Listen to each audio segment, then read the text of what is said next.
माननीय अध्यक्ष महोदय, हमने कॉमन पात्रता परीक्षा की सभी तैयारियां, मैं आज आपके माध्यम से ये कहना चाहूंगा, अपने सीटी के भी सभी युवा साथियों को आज ही कहना चाहता हूं कि हमने सीटी की पात्रता परीक्षा के लिए सभी तैयारियां पूर्ण कर ली हैं।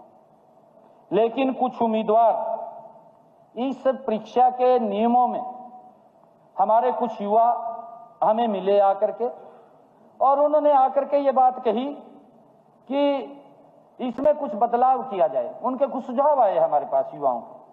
माननीय अध्यक्ष जी, हमने उन युवाओं के सुझाव को लिया, लेकर के उसको देखा, और देख करके हमने उसमें कुछ परिवर्तन, जो उन्होंने सुझाव दिए, हमने उसमें परिवर्तन करने की सोची कि हाँ, इसके अंदर परिवर्तन कर लीजिए, परिवर्तन करना चाहिए। अगर युवा इस बात की बात करते हैं कि जैसे पहले एक पद के विरुद्ध 4 उम्मीदवारों को बुलाया जाता था, युवाओं के सुझाव आए कि 4 को नहीं, इसके अंदर 10 उम्मीदवारों को बुलाया जाए। हमने उसको ऐड कर लिया, उसमें परिवर्तन किया। अब एक पद के विरुद्ध 10 युवाओं को, जो उन्होंने सुझाव दिए, हमने उसको उसके अंदर शामिल किया है।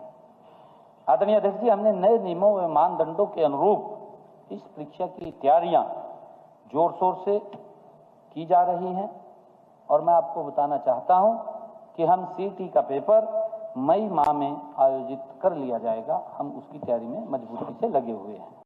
हमने अपने 10 साल के अंदर हरियाणा प्रदेश में जो नौकरियां दी हैं, बिना भाई भतीजावाद, बिना क्षेत्रवाद और बिना पर्ची खर्ची के हरियाणा प्रदेश के अंदर 1,75,000 नौकरियां दी। 2 गुना से ज्यादा नौकरी हरियाणा सरकार के अंदर हमने देने का पारदर्शिता के आधार के ऊपर हमारी सरकार ने किया है। हमने युवाओं को, माननीय अध्यक्ष जी, ठेकेदारों के शोषण से बचाने के लिए, इनके समय में क्या होता था माननीय अध्यक्ष जी, अगर कोई बच्चा ठेकेदार के ऊपर कॉन्ट्रैक्ट बेस पे लगता था, उसकी 1 महीने की सैलरी तो पहले ले लेते थे, फिर जब उसको कॉन्ट्रैक्ट बेस पर लगाते थे, उसका पैसा ले लेते थे।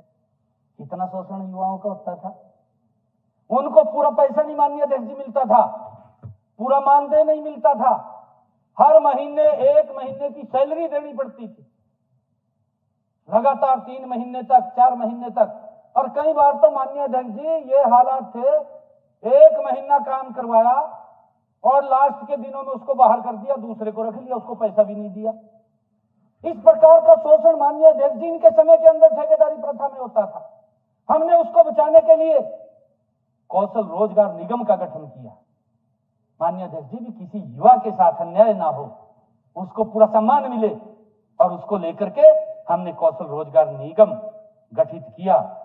सरकारी नौकरियों में ठेकेदारी प्रथा को बंद करने का संकल्प लिया था। माननीय अध्यक्ष जी, मुझे खुशी है कि हमने HKIN का गठन करके उस संकल्प को पूरा किया है, युवाओं को पूरा सम्मान दिया है। हमने अनुबंध आधार पर नियुक्त कर्मचारियों के कल्याण के लिए और अनुबंध आधार पर पारदर्शी ढंग से, माननीय अध्यक्ष जी, मानव हस्तक्षेप के बिना हुई नियुक्तियां करने के लिए हरियाणा कौशल रोजगार निगम का गठन किया है। परीक्षा केंद्र से पेपर बाहर निकलने का मामला जो ही हमारे सामने आया, वैसे ही तुरंत हमने इस मामले पर सख्त कार्रवाई की। माननीय अध्यक्ष जी, हमने ऐसे परीक्षा केंद्रों में तैनात 7 इन्विजिलेटर और सुपरवाइजर को सस्पेंड करने के आदेश दिए, और उसके साथ साथ उनके ऊपर FIR दर्ज करने के आदेश दिए। हमने तुरंत संज्ञान लिया। यही नहीं माननीय अध्यक्ष जी, हमने 25 पुलिस कर्मियों को भी, ये पहली बार इतनी बड़ी कार्रवाई हुई है माननीय अध्यक्ष जी, इनके समय में आज तक नहीं हुई। 25 पुलिस कर्मियों को, पुलिस अधिकारियों को भी हमने निलंबित कर दिया। माननीय अध्यक्ष जी, मैं आज आपको बताना चाहूंगा कितनी बड़ी कार्रवाई हुई है। पहली बार कार्रवाई हुई है।